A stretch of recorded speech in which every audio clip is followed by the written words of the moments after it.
Welcome to Zindagi media. ఇక Rajya Sabha notification విడుదలైనప్పటి నుంచి రకరకాల ఊహాగానాలు విడుదలవుతున్నాయి.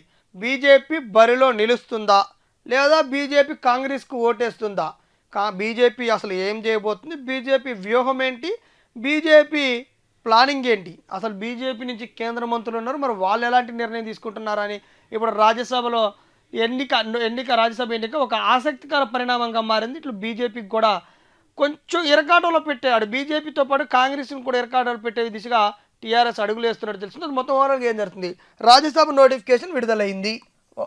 ఓవరాల్గా రాజ్యసభ నోటిఫికేషన్ విడుదలైంది.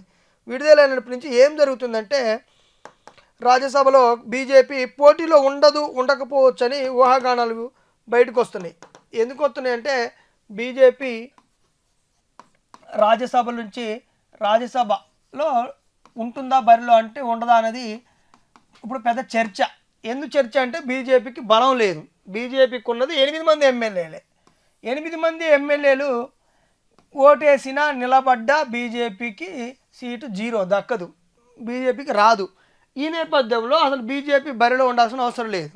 కానీ ఇక్కడే బీఆర్ఎస్ ఒక వ్యూహం పన్నింది. ఆ వ్యూహం బీఆర్ఎస్ బరిలో నిలిస్తే బీజేపీని టార్గెట్గా మార్చుకుంటుంది. ఎందుకంటే బీజేపీ అటు కాంగ్రెస్కి 2వ సీటు గెలవాలంటే బీజేపీ బరిలో ఉంటే అప్పుడు వచ్చేసరికి 119 సీట్లకు, అసెంబ్లీ సీట్లకు గాను 100 మంది ఓటింగ్ గాను బీజేపీ బరిలో ఉంటే ఒక్కొక్క సీటుకి 40 మంది అవసరం ఉంటుంది. బలం 40 మంది కావాలి.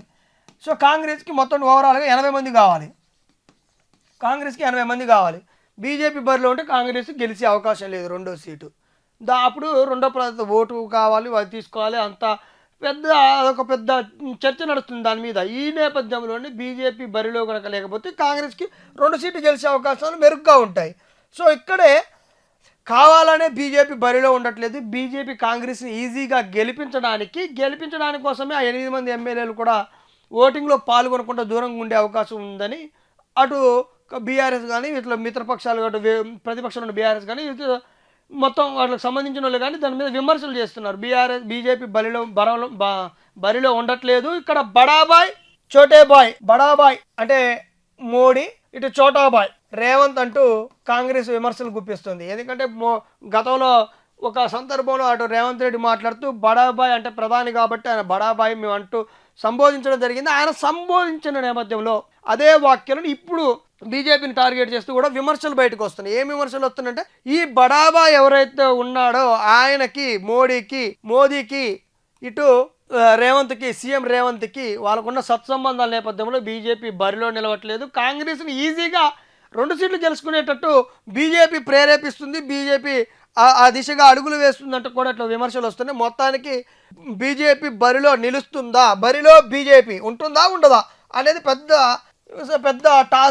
టాస్క్ అయింది. ఇప్పుడు బీజేపీ బరిలో ఉంటుందా ఉండదా, బరిలో ఉంటే 40 స్థానాలు కావాలి. మొత్తం 119 మందిలో ఒక్కొక్క అభ్యర్థి గెలవడానికి 40 స్థానాలు కావాలి. అప్పుడు కాంగ్రెస్కి 40 స్థానాలు ఉండవు. 40 స్థానాలు లేకపోతే కాంగ్రెస్కి అప్పుడు మళ్ళీ 2వ ప్రాంత ఓటు మీద ఆధారపడాల్సి ఉంటుంది. దాని మీద ఏం జరుగుతుంది అనేది ఒక ఉత్కంఠ నెలకొంది. దీంట్లో భాగంగానే ఒకవేళ బీజేపీ సీఎం రేవంత్ మొత్తం ఒక బడాబాయ్ చోటాబాయ్ అనేది ఒక వ్యవహారం నిజంగానే కాంగ్రెస్కి అనుకూలంగా బీజేపీ వ్యవహరిస్తుందా అనేది తెలియాల్సి ఉంది. ఇంతకీ బీజేపీ ఒకవేళ ఓటింగ్లో పాల్గొంటే బీజేపీ మళ్ళీ అప్పుడు ఎవరికి సపోర్ట్ చేస్తుంది? ఓటింగ్లో బీజేపీ ఎవరికి సపోర్ట్ చేస్తుంది? బీజేపీ ఓటింగ్లో ఉంటే ఎవరికి సపోర్ట్ చేస్తుంది? కాంగ్రెస్కి సపోర్ట్ చేయదు. మరి ఇంతకుముందే మనం చూసినాము. ఇటు ఏం జరిగిందంటే, పటాన్ చెరువు చూసుకున్నట్టయితే మన పటాన్ చెరువులో ఏం జరిగిందంటే, మొత్తం అక్కడ పటాన్ చెరువులో అక్కడ స్థానిక ఎంపీ ఎవరైతే ఉన్నారో మన రఘునందన్ రావు, బీజేపీకి సంబంధించిన రఘునందన్ రావు ఏం చేసిందంటే, కాంగ్రెస్కి కాకుండా మున్సిపల్ ఎన్నికల్లో బీఆర్ఎస్కి సపోర్ట్ చేయడం జరిగింది. అక్కడ ఏం జరిగిందంటే, కాంగ్రెస్ ప్రధానంగా విమర్శించింది. కాంగ్రెస్ అప్పుడు ఏం విమర్శించిందంటే, రఘునందన్ బీజేపీకే సపోర్ట్ చేసిండు, బీజేపీ రఘునందన్ బీఆర్ఎస్కి సపోర్ట్ చేసిండు, కాంగ్రెస్కి వ్యతిరేకంగా పనిచేసిండని ఒక చర్చ నడిచింది. అప్పుడు రఘునందన్ చర్చ నడిచింది. ఎంపీ రఘునందన్ చర్చ ఇప్పుడు ఇక్కడ కీలకంగా ఉంది. అప్పుడు బీఆర్ఎస్కి రఘునందన్ ఓటేస్తే గూడెం మహిపాల్ రెడ్డితో ఉన్న సత్సంబంధాలు, ఆయన మీద అప్పుడు పోటీ చేసినటువంటి నీలం మధు వాళ్ళకి సంబంధించిన వాళ్ళు కాబట్టి ఈ రఘునందన్ బీఆర్ఎస్కి సపోర్ట్ చేసిండు. అప్పుడు బీఆర్ఎస్ గెలిచే పటాన్ చెరువులో 5 సీట్లు కూడా గెలవడానికి అక్కడ X official vote Raghunandan Rao అక్కడ బీఆర్ఎస్కి వేయడంతో పాటు అక్కడ బీఆర్ఎస్ వాళ్ళిద్దరూ మొత్తం ఒకటేనని, బీఆర్ఎస్తో బీజేపీ పొత్తు అంటూ మొత్తం కాంగ్రెస్ చర్చలు అప్పుడు విమర్శలు తీసింది. విమర్శలకు తావిచ్చిన అంశము ఇప్పుడే ఎటు దారి తీసుకోబడింది. బీఆర్ఎస్కి ఒకవేళ ఓట్లు నిలబడితే అప్పట్లో మాదిరి కానీ ఇప్పుడు బీఆర్ఎస్కి ఈ 8 మంది అటు బీఆర్ఎస్కి మద్దతు ఇస్తారా లేకపోతే కాంగ్రెస్కి మద్దతు ఇస్తారా అన్నది ఇప్పుడు రాజ్యసభ ఎన్నిక వచ్చేసరికి ఇటు బీజేపీని ఇరకాటంలో పెట్టింది. రాజ్యసభ బీజేపీ పెద్ద తలనొప్పి బీజేపీకి. ఇప్పుడు ఏం జరుగుతుంది, ఓవరాల్గా ఏం జరుగుతుంది అక్కడ రాజ్యసభలో?